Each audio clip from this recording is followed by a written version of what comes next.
I am in conversation with Mr. Stefan Halusa, who is the Director General of the Indo-German Chamber of Commerce. There's a lot to talk about in terms of India's manufacturing aspirations, the technology tie-ups, the gaps that exist, and where all can Germany provide that perfect fit. Thank you so much, sir, for speaking to NDTV, speaking to me. Thank you very much for having me. My first question to you, sir, is that we are talking at a time when there is a great aspiration in India that manufacturing is a journey that we've been behind on, but we want to catch up on. And I think the best example of that is the semiconductor story. There's a lot of government effort, initiative, private investment, all sort of tying in. As someone who understands manufacturing story very well, how do you see this for India playing out? I think when you look at the size of the economy and the growth of the economy, it is obvious that India is looking into semiconductor manufacturing locally. I mean, the dependency on outside sources is one of the topics, but still, I mean, the economy is growing and semiconductors is like the oil of the future. So it makes perfect sense to look into semiconductor manufacturing and also, of course, from a government side to support these investments, the initial investments, and of course afterwards operationally it has to be feasible. And I think when we look at the investments that need to be done, we have to look at the complete ecosystem. So it's not only the chip manufacturing, it's really the whole manufacturing system, the whole ecosystem, starting with components, raw materials, but also the equipment that is required for the chip manufacturer. It's important to get all of this here, I think, to be successful and competitive in the long run. And where all do you see a direct fitment for Germany and German companies? Because this is an opportunity that's quite significant and also a goal that India has very clearly set itself out for. I think the opportunities for German companies are huge, and not only in the space of semiconductor manufacturing. You can basically look at all kinds of manufacturing in India. And of course, there is this very clear drive for the increase of industrial employment in India, therefore the PLIs, and now the PLEs as well. And this is a space where German companies are very active. I mean, we are a manufacturing country, and I think there's a lot of technology available, whether it is in automotive, whether it's machine tools, whether it's manufacturing, again, manufacturing equipment, whether it's renewable energy, medical technology. I could go on. And I think this is where the companies are looking at now and see what the potentials are. I mean, the forecasts for the next couple of years are very positive for the further economic growth in India. And this is why there is such a huge interest across all sectors and also across all company sizes. So we're not only talking about the multinationals, we're also talking about SMEs looking at their potential in India. And in terms of government policies, where do you think the perfect top 2 or 3 priorities that you would want for it to actually create the perfect ecosystem for manufacturing that India would want? What do you think should be those 3 priorities? That's an interesting question. I probably should not try to give advice to the government of India in that regard. But when I look into obvious gaps that you see. No, the strategies of the companies. I mean, we're talking about supply chain diversification for many reasons, obviously, and many companies are looking at putting parts, at least, of their value chain into India. And what is important for the companies is that it is very easy, that the whole process is simple and smooth. The process of importing components or raw material, processing those components here, and then exporting them maybe to the next market or to their customers in the world. And it is important that we look at the complete process and make it simple also to import. And I think this is something that we would always encourage to look at, be it the elimination or the reduction of import duties, be it the reduction of technical barriers that exist. Harmonization of standards is very important, because if you have to develop and produce your products in accordance with different standards, that adds cost, that adds time, obviously, and that basically then has a negative impact on your competitiveness. So I think what we would like to look most at is that specific area, and that also includes topics like free trade agreements. Of course, from a German, from European angle, we would be very happy to see progress on the FTA. FTA that has been discussed for quite some time now. And in terms of, these are important, policy areas that German companies want to be addressed. But the repeated, requests that keep coming, or repeated things that we keep hearing is about land, labor, those continue to be there. Of course, India is a federal structure. Some of it lands up on state government's desk. But those are some repeated requests that keep coming. Do you think that that is a big area that hinders some of those big ticket manufacturing that India is very capable of unleashing? I'm not sure about the big ticket investment manufacturing, but certainly for smaller companies, and again, I'm referring to SMEs that have an interest in manufacturing and setting up plants in India. For them, it is an obstacle because, I mean, you have to understand they're coming new to the market. They don't know the regulatory framework. And then if buying land is, or acquiring a piece of land for manufacturing is difficult, that will be an obstacle for them. So then in addition to what I mentioned before, I think the acquisition of land is probably one of the topics that we hear most as an obstacle of settling down and building a plant in India, yes.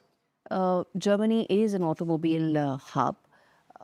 And then there is also this great push towards electric vehicles that's happening around the world. India is also trying to push the pedal on that. Where do you think collaboration on that particular aspect can be for India and Germany? Yeah, it's as you said, this is something that is happening in both countries at the same time. And yet, when you look at the sales numbers just recently, you see that those are dropping again in terms of electric vehicles, and I think that is a concern. What I would be looking at is again there at standardization, harmonization of standards, because what we need for electric mobility to be competitive is volumes. The industry needs scale to be price competitive against combustion engines. And I think here, if we can come to a point that there will be harmonized standards between the two countries, that will improve the competitiveness, that will bring the prices down. And then again, I would looking at what I said before, tariffs would be one point to look at, just to make sure that, it's growing, that the market is growing, because that will help the companies more than anything else to bring down cost. And that will then, of course, increase sales, because then EVs will become more attractive. We work in a global environment where there is a greater push to at least create China plus one supply chains. You can't eliminate China out of global supply chains, but the push is to create China plus one. There's an expectation India could be a big beneficiary of this movement, this sentiment. Where do you think execution of this, what do you think are those 2-3 areas where execution of this ambition lies to translate this into actual achievement? Yeah, I mean, we see it happening almost every day. It's not like companies are pulling out of China to go to alternative places. But what we see is that companies that are looking at investing into additional capacities in Asia or in their global production footprint, they are looking at India for sure. I mean, it is probably one of the most logical alternatives to China when it comes to the size of the market, the growth of the market, young population. So everybody is expecting growth to come, and that is again across all industry sectors, I would say. Where and those where Germany is already quite strong. So there's a lot of things So, but if happening. China plus one were to translate into actual gains for India, where do you see that happening the most? Which are those areas? Do you see that in semiconductor is of course a long gestation story, but do you see that happening in the electronic equipment space? Do you see that happening in the EV space? Do you see that happening in some of the other areas? I would, all the ones that you mentioned, semiconductors, definitely electronics and electronic components is a market where I see a lot of potential for India. Automotive, yes, and I think also pharmaceuticals and chemicals, if you look at it, because right now there's quite a substantial dependency on supplies out of China. And I think if we want to reduce this, and if India wants to reduce this, this would be one of the spaces that I would definitely look at for additional investments, and for that matter, then related to it to a certain degree, medical technology. Okay. And also, when we talk about the trade tensions in China, I think EU has been facing a fair bit of trade tensions with China. There's been a lot of talk about tariffs and counter tariffs, and commentary around how Chinese trade practices are harmful for EU. Talk to us about what's the dynamics there, because trade is something that impacts every country. It's not insular. It's not just about EU China. Talk to us more about what's happening in terms of the EU China trade equation, because that I'm sure will have a direct impact on the EU India trade equation. It will have. I mean, the latest decision was passed just as recent as end of last week, that there will be an import duty hike on electric vehicles coming from China. And I think that points into the direction that the EU will be very careful and will be watching this very closely, how and to which extent China is using subsidized capacities Yes.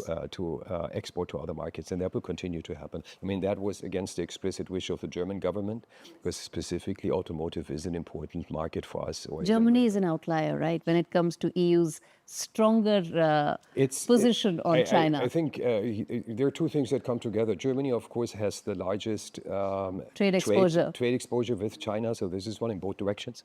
And then, of course, when you look at specifically automotive, the German car manufacturers and their suppliers are heavily invested in in China, and therefore, of course, there's a great concern about what that kind of impact that could have on their operations. And at the same time, even more so, as you said it, that means we need to go somewhere else. And this is where India comes into the equation to be looked at as a future market. But the EU, of course, being somehow squeezed between the US and the China, and we all don't know what is going to happen after the elections. I was going to come to just that. I was afraid you would. That when you talk about trade tensions, you cannot not talk about what's happening in the US. Just a couple of weeks left, and the commentary one gets is that economy is a very important issue. Both the Democrats and Republicans understand how important economy is, but they have different positions on it. I would say that Donald Trump's position at least is known. To that extent, Kamala Harris has not shown her or has not told her independent economic view so far. But how do you read the uncertainty that may come in from the American political system? And this is what I believe uncertainty hurts us most right now. And as you said it, of course, Mr. Trump has been explicit on his economic policies, like he was explicit in many other areas as well. But it is the uncertainty that hurts us most, because that's what investors, what companies are looking for. And if you have, if you don't know which directions we are going, if we don't know which new tariffs are going to be put up, in which directions, between whom, how is India reacting, how will the EU then finally react, that gives great uncertainty, and that's bad for the economy, because this basically means companies are not investing, consumers are not consuming. And this is, again, we always plead for this collaboration between EU and Germany and India, because I think together we would be much stronger, and we would be much less dependent on what is happening in other countries or in other parts of the world. And this is why it is so important for us that, we built that platform like with the upcoming conference, Asia Pacific Conference, and I think that will also be a factor for the intergovernmental consultations between the Indian and the German government in 2.5 weeks' time. Absolutely. Really, how can we facilitate that collaboration across all different sectors that are important for us to make both of us stronger? Final question, sir. In terms of the global economy and the global headwinds, how optimistic are you that protectionist trends that are growing in many countries, in fact, one also hears that in India as well, how optimistic are you that these protectionist trends will not impact global trade? Or do you think one has to be a realist and political realities need to sort of be accepted for even for trade to flourish? I'm an optimist. I'm a born optimist, but I'm afraid that for the next couple of years we have to be realistic. That we will see these barriers existing and probably getting even higher for a certain period of time, because I don't see anywhere an initiative to change that. Right now, all Yes, we hear everywhere you mentioned is that, well, if the others protect their markets, we have to protect our markets as even well, more. I and hear even that. Yeah. more Yes. exactly.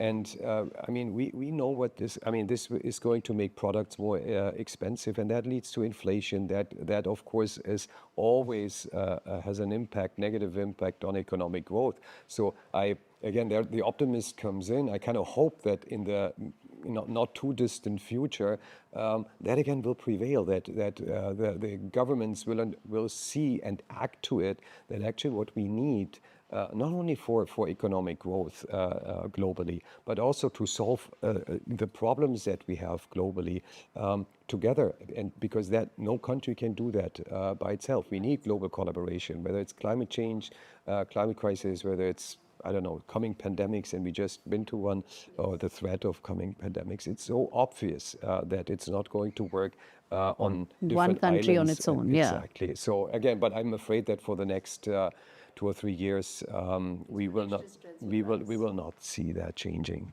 Yeah. Thank you so much, sir, for taking out the time and speaking to NDTV. We hope that the Indo-German collaboration that you mentioned leads us to that tech ladder that we want to climb and become the manufacturing powerhouse that we so aspire to. Thank you so much for speaking to NDTV. It was a pleasure. Thank you very much.